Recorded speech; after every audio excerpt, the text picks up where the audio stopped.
Hi guys.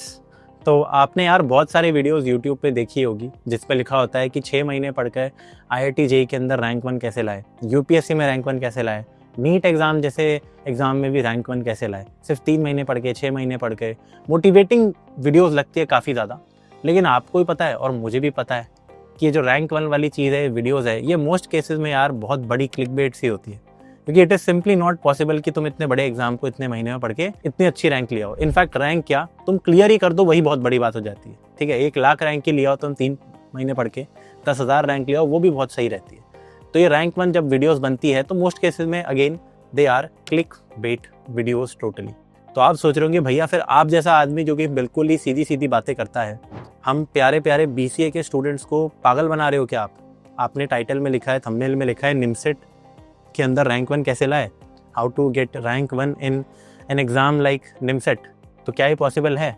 तो मैं यहाँ पे यार एक चीज़ बोलना चाहता हूँ, येस रैंक 1 या अंडर 10 रैंक मैं सबको बराबर ही मानता हूँ, अंडर 20 रैंक ये सब लाना ना यार पॉसिबल है। निमसेट के अंदर आपका मिशन क्या होता है? अगर आप निमसेट एग्जाम को क्लियर करते हो तो आपको इंडिया के बेस्ट एमसीए कॉलेजेस में एडमिशन मिलता है, और जो इंडिया का बेस्ट कॉलेज है एमसीए के लिए वो है NIT Trichy. Under 100 under 150 rank पे आपको कॉलेज मिलता है। अब चाहे आपकी रैंक 1 आई हो, रैंक 80 आई हो, बात एक ही होती है क्योंकि आप सेम ही चीज़ आपको मिल रही होती है। और ये रैंक लाना ना यार बहुत अचीवेबल है। अंडर 100 हो गया, अंडर 50 हो गया निमसेट के अंदर, निमसेट एग्जाम में बहुत बहुत बहुत ज़्यादा अचीवेबल है। मजाक से हट के 5-6 महीने पढ़ के या 3-4 महीने पढ़ के भी ये चीज़ अचीवेबल रहती है in comparison to other exams. And इस चीज़ का यार सिंपल रीज़न यहाँ पे पता क्या है, ये नहीं है कि क्या निमसेट का एग्ज़ाम बहुत ईजी है, नहीं, इतना भी आसान नहीं है। निमसेट के एग्ज़ाम में जो 60% पोर्शन है वो मैथ्स का है, और वो मैथ्स 11th और 12th की जेई लेवल की मैथ्स आती है, बोर्ड से भी ऊपर, एडवांस लेवल तो नहीं बट जेई मेंस लेवल की मैथ्स आपकी आती है। तो ऐसा तो नहीं है कि सिलेबस बहुत ज़्यादा आसान है, बाकी पोर्शंस थोड़े से आसान है फिर भी। तो क्यों इस एग्ज़ाम को क्लियर करना फिर इतना आसान है, रैंक लाना इतनी आसान है? बेटा इसका सिंपल रीज़न है कट ऑफ, और इसका सिंपल रीज़न है lack of preparation by the students. इसका सिंपल रीज़न है कि भाई इंडिया के अंदर 2 लाख से भी ज़्यादा बच्चे बीसीए की डिग्री परस्यू करते हैं, इनमें से 25,000 में इतना दम होता है कि वो निमसेट का एग्ज़ाम लिख सके। सिर्फ 25,000 बच्चे अपेयर करते हैं निमसेट एग्ज़ाम में, अपेयर करते हैं, प्रिपेयर नहीं, अपेयर करते हैं। 1,75,000 बच्चे तो इतने बेशर्म है कि वो अपेयर भी नहीं करते। हाँ, उनमें से कुछ 100-200 बच्चे जो ऑफ कैंपस प्लेसमेंट ले जाते हैं, those are different, but majority बच्चे डू नथिंग, दे नो कि हाँ बीसीए के बाद प्लेसमेंट नहीं लग रही, कोई नहीं, जिस कॉलेज से बीसीए कर रहे हैं उसी घटिया से कॉलेज से हम एमसीए भी कर लेते हैं।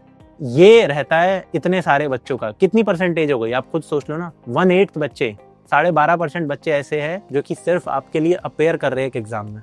उसके बाद एक और बात बताता हूँ, इन अपेयर करने में से 5,000 बच्चे मैक्सिमम ऐसे हैं जो कि प्रॉपर फुल प्रिपरेशन करते हैं। एंड वो जो 5,000 बच्चे जो कि कोई कोर्स खरीदते हैं या कहीं खुद से ही पढ़ रहे होते हैं, कहीं ऑफलाइन जाके पढ़ रहे होते हैं, कहीं ना कहीं से पढ़ रहे होते हैं, यूट्यूब से पढ़ रहे होते हैं, इन 5,000 बच्चों में से भी मुश्किल से 1,000 ऐसे बच्चे हैं जो कि यार कोर्सेज में या फिर अपनी प्रिपरेशन थोड़ी सी भी ढंग से करते हैं। एंड मैं पिछले 2-3 महीने से निमसेट के लिए पढ़ा रहा हूँ बच्चों को, अभी बैचेज मेरे ऑन गोइंग है, तो मुझे इसमें यही चीज़ पता लगती है यार बच्चों का बिहेवियर। ठीक है, कि जब यार 400, 500 बच्चे एनरोल हो रहे हैं, 3 महीने के बाद सिर्फ 80-90 बच्चे बच जाते हैं, उसके अलावा सारे गायब हो गए।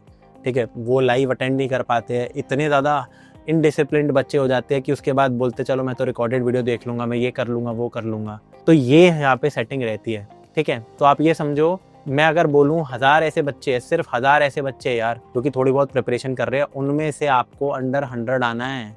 100 छोड़ो बेटा, अगर उन 1,000 में से आप आधा कर लो, आपकी रैंक 500 आ जाती है निमसेट में, आपको एक ठीक ठाक एनआईटी मिल जाता है। वहाँ से एमसीए करोगे, बढ़िया प्लेसमेंट लगेगी। वहाँ से एमसीए करके जो आपकी प्लेसमेंट लगेगी वो टियर 2 के किसी भी टियर 2 बीटेक कॉलेज से बेहतर प्लेसमेंट लगेगी आपकी ऑन एन एवरेज। सोचो, एक टियर 2 बीटेक कॉलेज को आपने बीट कर दिया। इनफैक्ट किसी भी एक टियर 1 कॉलेज की भी अगर मैं बात करूँ, अच्छी एनआईटीज़ जो है जहाँ पे बीटेक होता है, उनकी भी जो लोअर ब्रांचेज हैं उनसे बेटर आप कर सकते हो। ठीक है, just by doing BCA and then MCA from these colleges. And अगर इसमें से ही आपकी 150 रैंक या अंडर 250 रैंक आ जाती है, 1/4 कर दो 1,000 का, तो आपको एनआईटी वारंगल मिल जाती है। वहाँ का एमसीए का भी बहुत तगड़ा पैकेज है, त्रिची जैसा ही पैकेज है वहाँ भी। तो कंपटीशन नहीं है, मैं ये कहना चाह रहा हूँ, कंपटीशन है ही नहीं। ये जेई नीट के एग्जाम्स की तरह नहीं है कि कोटा में बच्चे ऐसे फैक्ट्री बनी हुई है, इतने सारे बच्चे पूरी इंडिया भर में, कोटा छोड़ो इंडिया में सारी प्रिपरेशन हो रही है और 10-10, 15-15, 25 लाख बच्चे दे रहे हैं मेडिकल के एग्जाम, 5-5, 6-6 ड्रॉप ले रहे हैं, कंपटीशन को और तगड़ी तरीके से बढ़ा रहे हैं, सीरियसली पढ़ रहे हैं। ऐसा नहीं होता बेटा। एक और बात, कॉलेज के अंदर आने के बाद बच्चा जो उसका पोटेंशियल होता है पढ़ने का वो 10 गुना कम हो जाता है। 11th-12th में हम लोग फिर भी पढ़ लेते हैं, पता नहीं कैसे, बट उसके बाद नहीं होता पढ़ने का मन। तो उन बच्चों में आना तो और भी आसान है जिनका मन कर रहा है पढ़ने का। बहुत ही कम बच्चे हैं बेटा, बहुत ही कम बच्चे हैं जो कि थोड़ा सा भी प्रिपेयर कर रहे हैं। 2 लाख BCA के बच्चों में से 1,00,000 बच्चे हैं जो कि एंड तक प्रिपरेशन करते हैं और वो भी ढंग से नहीं। मतलब अगर आप सिर्फ मैं बता रहा हूँ निमसेट एग्जाम की, आप सिर्फ स्टार्ट से लेकर एंड तक प्रिपरेशन कर रहे हो, टेस्ट लगा रहे हो, कंसिस्टेंट हो रहे हो, होमवर्क कर रहे हो, बस इतने में ही मैं आपको कंफर्म कर सकता हूँ कि आपकी अंडर 600, अंडर 500 रैंक ऐसे ही आ जाएगी, सिर्फ ये मात्र करने से। इसके ऊपर ऐड टू दैट खुद से और ज़्यादा सेल्फ प्रैक्टिस करना, रिगरसली मैथ्स की प्रैक्टिस करना, ठीक है, डिसिप्लिन होना और अच्छे तरीके से, तो आपकी बहुत सी रैंक आ सकती है। और अगर आप पैदाइशी थोड़े से इंटेलिजेंट हो तो अलग बात है। ये तो मैं सिर्फ कह रहा हूँ कि अगर आप एक चीज़ थोड़ी सी फॉलो करते हो ना, सिर्फ वो करने से आपकी यार इतनी अच्छी रैंक आ सकती है। एंड ऐसा क्यों होता है मैं आपको बताता हूँ। निमसेट के अंदर 1000 नंबर का पेपर है, अगर आप इसमें से 600 नंबर भी लाते हो बेटा, आपकी रैंक अंडर 10 है। अंडर 10 कह रहा हूँ मैं, 60% पे। अगर आप यार निमसेट के एग्जाम में 450 नंबर समथिंग लाते हो, अंडर 250 रैंक है आपकी। अगर एक और बात सुनो, अब सबसे इंटरेस्टिंग पॉइंट आता है। एक बहुत बढ़िया डेटा मिला एक बच्चे का मेरे को। एक बच्चा जो मेरे बैच में है, उसने निमसेट का पेपर दिया बिना पढ़े। उसके 230 कुछ नंबर आए, 230 या 130, आई थिंक 230 नंबर आए उसके, एंड 230 आउट ऑफ 1000, ठीक है, 23%। उसकी रैंक 3000 है, बिना पढ़े गया था। और मैं थोड़ा सा और कॉन्टेक्स्ट सेट करता हूँ इस पर्टिकुलर बच्चे की, मैं क्यों बात करना चाह रहा हूँ, क्योंकि इसके क्लास 12th में मैथ्स में 50% थे। 50% बोर्ड्स में, जेई की बात नहीं हो रही, क्लास 12th मैथ्स का बोर्ड इस दुनिया का सबसे निहायती आसान एग्जाम होता है। फ्री में नंबर बढ़ते हैं उसमें उसके 54% नंबर थे, बस इतने गंदे नंबर। उसके बावजूद उसके मैथ्स के सेक्शन में 600 में से मैथ्स में उसके फिर भी उसके मैथ्स में 70 नंबर आ गए 600 में से। मैथ्स 600 का होता है 1000 में से, उसका फिर भी 70 आ गए बिना पढ़े, कह रहा हूँ। और ही बहुत ही बेकार है मैथ्स में। सोचो उस तक के अगर इतने नंबर आ गए, अब वो प्रिपरेशन कर रहा है, उसको करना क्या है। अगर 230 से वो 400 भी पहुंच गया, जो कि आराम से पहुंच जाएगा, 450 भी बहुत आराम से पहुंच जाएगा, ठीक है, हो गया आपका सेट।